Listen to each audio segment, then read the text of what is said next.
My name is Brooke Matthews. I'm 32 years old. And on the night of my brother's wedding, my family made it very clear where I belonged. They said there wasn't enough space. So they seated me with the staff, next to the ice machine. The metal pressed cold against my skin. Behind me, the refrigerator hummed. Plates clattered. The head chef shouted orders at the waitstaff. I sat there in my burgundy dress. 2 fittings, hours of makeup tutorials. All for this. I shouldn't have been surprised. Not really. This wasn't the first time I'd been the afterthought at family events. Thanksgiving? They gave me a TV tray next to the kids. Christmas Eve? I sat by the coat rack. Every gathering, the same silent message. You're here, but you don't matter. And tonight, they just turned that message into a public display. What stung more? I wasn't just some struggling relative. I was the financial director of the very company that paid for half this wedding. The person who spent the last 5 years cleaning up my brother's mistakes, keeping the business afloat, keeping their reputation intact. But none of that mattered. Not when image was at stake. Not when the Caldwells were in the room. As I sat there, pretending the smell of dish soap and fryer oil didn't make me sick, I made myself a silent promise. Never again. If you've ever been pushed aside by your own family, hit that like button. Tell me in the comments. What was your ice machine moment? I smiled. I sat down. But inside, I started making plans. The chill from the metal side of the ice machine seeped into my skin as I sat there, gripping the edges of the folding chair like it was the last thing tethering me to reality. The low hum of the refrigerator behind me was relentless, mixing with the occasional clang of dropped utensils and the shouted orders from the head chef. I kept my back straight, my smile fixed. But my hands, resting on my lap, trembled just enough to make me curl them into fists. I shouldn't have been surprised. Not really. Memories of past family dinners came rushing back. The Thanksgiving where they ran out of room at the main table and handed me a TV tray to sit with the kids. The Christmas Eve when my seat was conveniently placed at the farthest end, next to the coat rack. Every time, a quiet message. You're here, but barely. Tonight was just the grander version of the same story. Hours earlier, I had arrived at the Vineyard Estate in a burgundy dress that took 2 fittings and an embarrassing number of YouTube makeup tutorials to perfect. The late afternoon sun cast a golden glow over the sprawling Connecticut hills. Guests in designer suits and silk gowns sipped champagne on the terrace, their laughter weaving through the crisp October air. I had barely stepped out of my car when the wedding planner rushed toward me, clipboard in hand and panic written across her face. Brooke, thank God. Can you check the sound levels at the ceremony site? The lapel mic is cutting out again. I didn't argue. I never did. I spent the next 45 minutes running between the AV team and the floral crew, fixing what I could, smoothing over what I couldn't. My heels sank into the grass, my hair frizzed from the humidity, but I kept moving. When it came time for the family photo shoot, I hovered near the edge of the group, waiting for someone, anyone, to wave me in. But the photographer clicked away, giving direction like I didn't exist. Jason smiled wide, arm around Vanessa, with our parents flanking them like royalty. Caroline Caldwell stood nearby, nodding approvingly. I stayed in the background, pretending I was just passing through. By the time dinner rolled around, my stomach twisted from equal parts hunger and dread. I wandered over to the hostess stand, scanning the ornate seating chart with growing confusion. My name wasn't there. Not with the family. Not with the extended relatives. Not even near the vendor table. I caught the attention of one of the servers. Excuse me, I think there's been a mistake. I don't see my name. She hesitated, biting her lip. I was told to show you to your seat. I followed her down a narrow hallway, past swinging doors, and into a small annex off the main kitchen. An afterthought of a room where catering staff took their breaks. Round metal tables, folding chairs, industrial lighting. The air smelled like dish soap and overheated fryer oil. Here you go, she said softly, placing a single menu in front of me. Before I could form words, Caroline appeared in the doorway. Her eyes skimmed over me like I was just another server out of place. Managerial types like you are perfect here, she said with a knowing smile before turning on her heel and disappearing back into the reception hall. Her words hung in the air long after she left, wrapping around me like a chokehold. My chest tightened, but I refused to let the tears fall. Not here. Not now. I sat down, folding my hands neatly in my lap, staring through the small glass pane in the door. I could see them, my family, bathed in soft golden light, laughing, clinking glasses, raising toasts I wasn't part of. I smiled. I sat down. But inside, I started making plans. Numbers don't lie. Unlike people. Sitting alone in my office, I stared at the quarterly cash flow report, fingers tracing the columns like they might suddenly confess something they'd been hiding. The numbers flickered under the fluorescent light, normal on the surface. But I knew better. Wharton taught me how to read between the lines. I once caught a CFO burying a $300,000 embezzlement scheme using nothing but variance analysis and a bad gut feeling. This felt worse. For 3 days straight, I stayed late, poring over vendor payments, cross-checking expense reports, looking for something, anything, that explained the irregular wire transfers totaling nearly $2 million. Small sums at first. 10,000 here, 20 there, spread across 6 months. But when I plotted them on a timeline, they formed a pattern. Steady, intentional, and escalating. Thursday night, after most of the staff had left, I unlocked the filing cabinet next to my desk and pulled out the emergency key to my father's office. It wasn't something I liked to use. Felt like crossing a line. But the situation didn't leave me much choice. The hallway smelled like lemon-scented floor polish. My heels clicked too loudly on the marble, the sound bouncing off the glass walls of the executive suite. Standing in front of Dad's door, I hesitated. Memories of being 12 and sneaking in here to steal candy from his desk drawer made me pause. Back then, the worst thing I feared was getting grounded. I slipped the key in. The desktop computer hummed to life. Password? Easy. He never changed it. My birthday. Once inside, I went straight to the financials folder, then legal documents. My heart rate spiked when I opened a file labeled Caldwell Proposal, Confidential. It was a merger agreement, 51% equity transfer. Control of Matthews Construction shifting to Caldwell Holdings pending board approval. My brother Jason's name was all over it, positioned to become the new CEO after the transition. There were even notes from the last 5 board meetings, ones I hadn't been invited to. My stomach twisted. Scrolling further, I found a PDF attachment. Medical records, private. Against every ethical instinct I had, I opened it. Stage 4 pancreatic cancer. Dad knew for months. I sank back in his leather chair, the contract open on one screen, the medical report on the other. Air stuck in my throat. The dots connected too fast. The rushed merger. The sudden push to sideline me. The overcompensation to set Jason up. They were merging, and they were pushing me out. A cold, electric clarity settled over me. I minimized the files, dragged them onto a flash drive I always kept in my purse, and shut everything down like I was never here. Locking the door behind me, I walked back to my office, slid into my chair, and stared at my phone. I needed help. I knew exactly who to call first. Patricia. They thought I'd sulk and stay silent. Instead, I called a board meeting. By the time Friday afternoon rolled around, my heart wasn't pounding anymore. It was calculating. Patricia Winters leaned back in the leather chair across from me, her dark-rimmed glasses perched low on her nose as she flipped through the printed contract pages. Section 17C was highlighted in neon yellow, 3 separate times. "This is sloppy," she said, tapping the clause with a manicured fingernail. "They rushed this merger draft so fast, they violated your preemptive rights as a board member, not to mention the failure to disclose material changes in governance."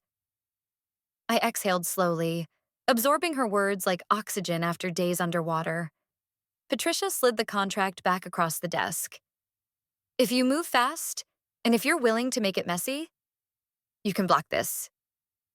I smiled for the first time in days. I'm ready.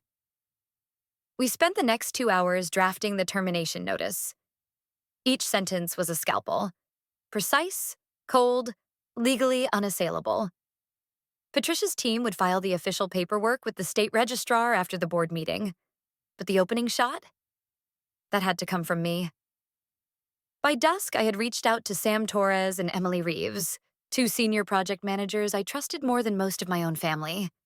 We met in the far corner of the company lounge, where the hum of the vending machine and the clatter from the maintenance closet covered our voices. Sam read the printouts with a slow, deliberate frown. Emily's reaction was less measured. Her face flushed red as she skimmed the Caldwell agreement. This would gut the company," Emily whispered. "They're asset stripping us before the ink even dries." "I need your support when I call the board," I said quietly. Sam nodded. "You've got it." I squeezed both their hands before slipping away to the copy room. There, with trembling fingers and gritted teeth, I ran off 6 full sets of the merger draft, the financial discrepancies, and Dad's internal memos. Each page landed in the tray like a countdown ticking closer. That night, after everyone left, I sat alone in my office drafting the final lines of the termination notice. The fluorescent lights flickered once, like a warning or a blessing. I wasn't sure which. As I saved the document, my phone buzzed. One new voicemail. "Jason." I pressed play. His voice was low, laced with frustration and something colder beneath.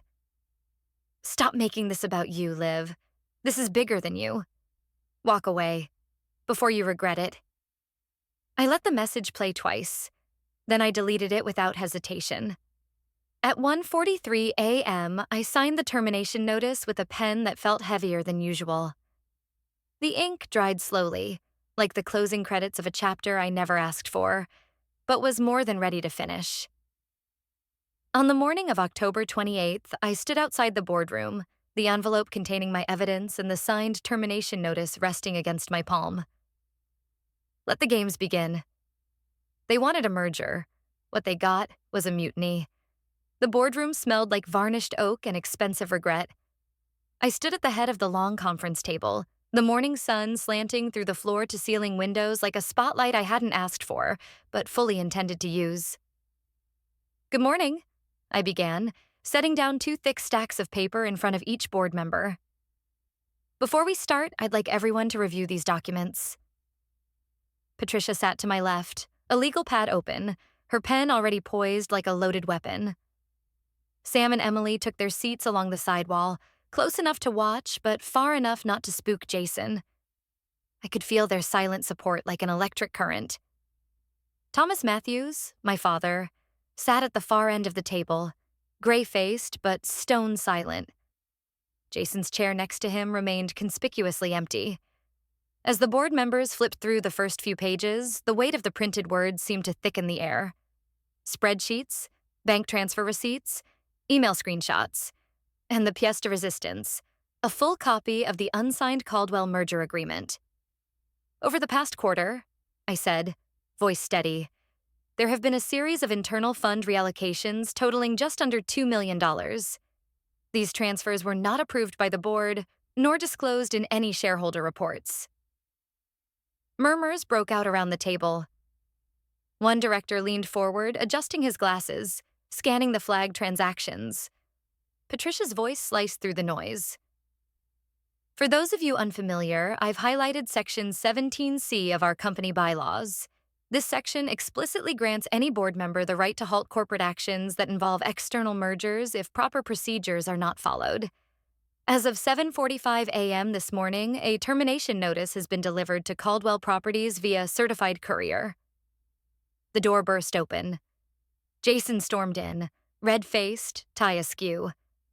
"You're sabotaging your own family," he bellowed, pointing a trembling finger at me. I didn't flinch. "Sit down, Jason," I said evenly. He stood there for a beat too long before dropping into the empty chair, his glare drilling into me. I continued. "The merger was negotiated without full board consent. I said, flipping to the next page. The financial discrepancies are documented here. And this, I held up the last sheet, is a list of internal communications proving intentional concealment. The room fell into stunned silence. The conference line beeped once. Without warning, Richard Caldwell's voice filled the speakerphone. We request that this meeting be postponed immediately. There are terms still under negotiation. As if on cue, Vanessa Caldwell appeared in the doorway, her expression a carefully curated blend of outrage and victimhood. "This is highly unprofessional," she said, stepping inside. "You're putting personal grievances above company growth." I tapped the termination notice already sitting on the table. "This isn't personal," I said. "It's procedural, and it's done." Jason lunged halfway out of his seat. "You've crossed a line." Patricia's tone stayed cool. "Actually, she's enforcing one." I turned to face the room. Slowly, deliberately, I read each flagged transaction aloud. The room grew colder with every number. Jason's face drained of color. Richard Caldwell stood abruptly and left without another word. Vanessa followed, heels clicking in retreat. And my father just sat there, silent, watching me. For the first time, Dad looked at me like I was more than just the financial girl. The contract was dead, but the war was far from over. By Monday morning, the headlines had shifted from wedding photos to corporate scandal. My phone buzzed nonstop. Reporters, shareholders, attorneys. The inbox of my work email looked like a battlefield.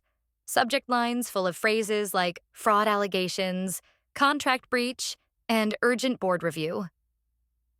Jason hadn't returned to the office since the board meeting. Rumor had it Vanessa had thrown him out of their Westport home the same night. By Wednesday, the divorce papers were public knowledge. There was even a photo of him outside a hotel, looking like he hadn't slept in days. Thomas, meanwhile, stayed invisible. By Thursday, I learned why. Margaret called, her voice shaking. "He's in the hospital, Brooke. They admitted him last night. He wasn't breathing right. And it's worse than before." I stood frozen in the middle of my office, staring out at the Stamford skyline, the glass in my hand trembling. The cancer. The stress. The weight of everything we'd all let fester for too long. By the time I reached the hospital, Thomas was sedated. Margaret sat by his bed, silent, staring at the wall like she'd run out of tears 2 decades ago.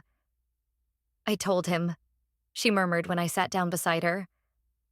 "I told him all this chasing and lying. It would kill him." I didn't answer. There wasn't anything left to say. Back at Matthews Construction, things weren't better. Several of Jason's loyal managers submitted their resignations. Some left without notice, wiping entire client files from their desktops before going. Sam and Emily worked overtime just to patch up the chaos.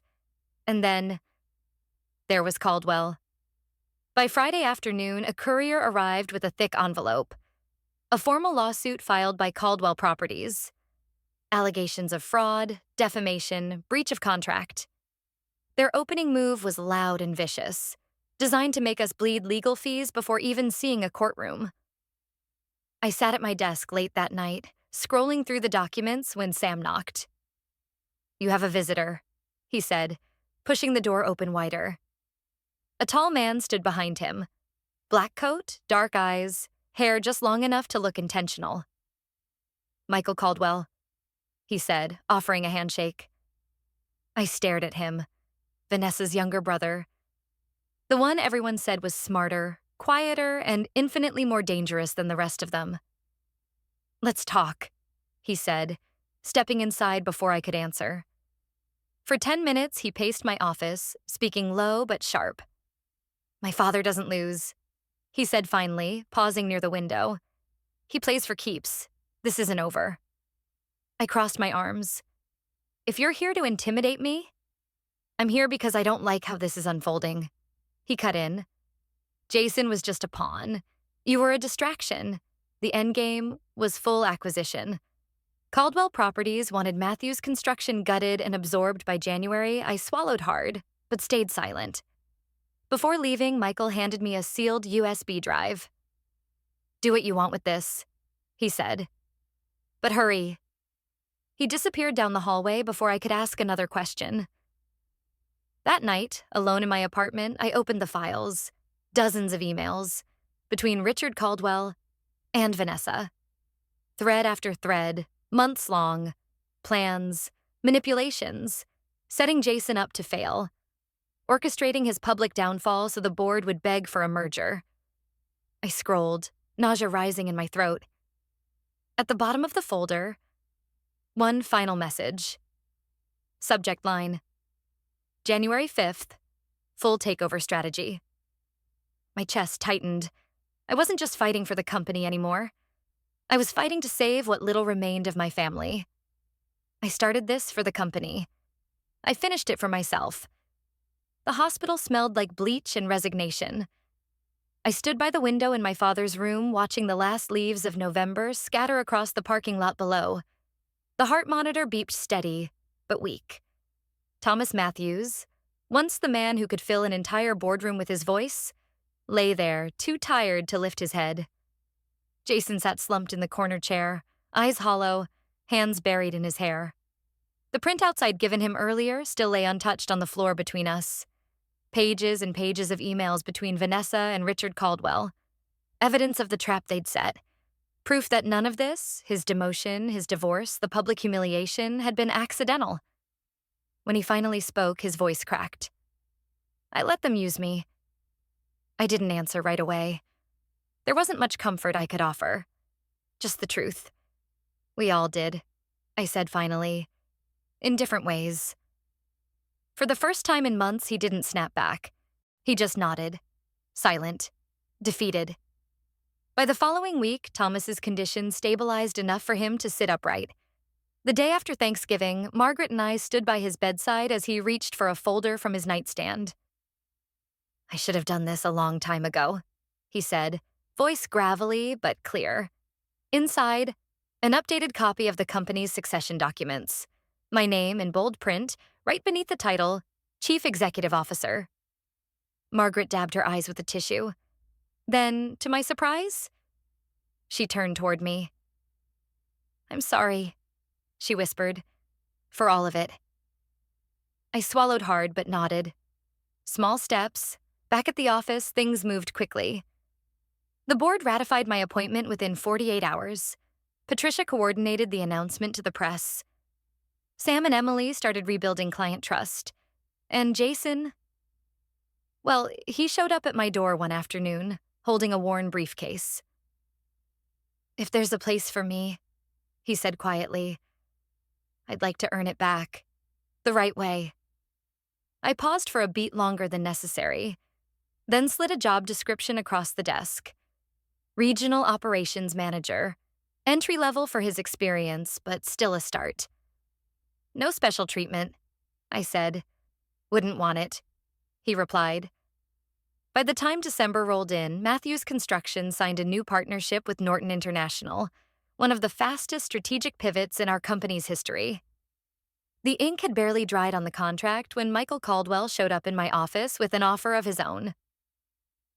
"Sustainability Division," he said, dropping a thick folder onto my desk. "We're behind. Badly. You want a challenge?" I smiled, flipping through the proposal. "I think I've had enough boardroom battles for one fiscal year." "Think about it," he said with a smirk before walking out. The partnership announcement event was held at the Grand Harbor Hotel. White linens, crystal chandeliers, press badges everywhere. I stood behind the podium, scanning the faces in the crowd. Sam, Emily, Jason, even Thomas sitting near the back with Margaret, pale but present. I cleared my throat and leaned into the microphone. "For anyone who's ever been seated in the kitchen," I began, letting the words hang in the air. "Just remember, that's not your permanent place. Not if you choose otherwise." Applause filled the room. Cameras flashed. And for the first time in a long time, I smiled for real. As the evening wound down, I stepped out onto the hotel balcony, the cold night air biting my skin. I glanced up at the stars, heart steady, breath slow. Whatever came next, I was ready. The seat they once forced her into became the stage from which she reclaimed everything they tried to deny her. What started as silent humiliation turned into a calculated fight for justice, leaving no room for their excuses or manipulations to hide. Because when power is misused and loyalty is betrayed, the truth doesn't just surface. It demands to be heard. Like the crack of glass under too much pressure, the illusion finally shattered. And somewhere between the boardroom walls and the memory of that kitchen chair, a lesson settled deep. No one stays sidelined forever, especially not those who choose to rise.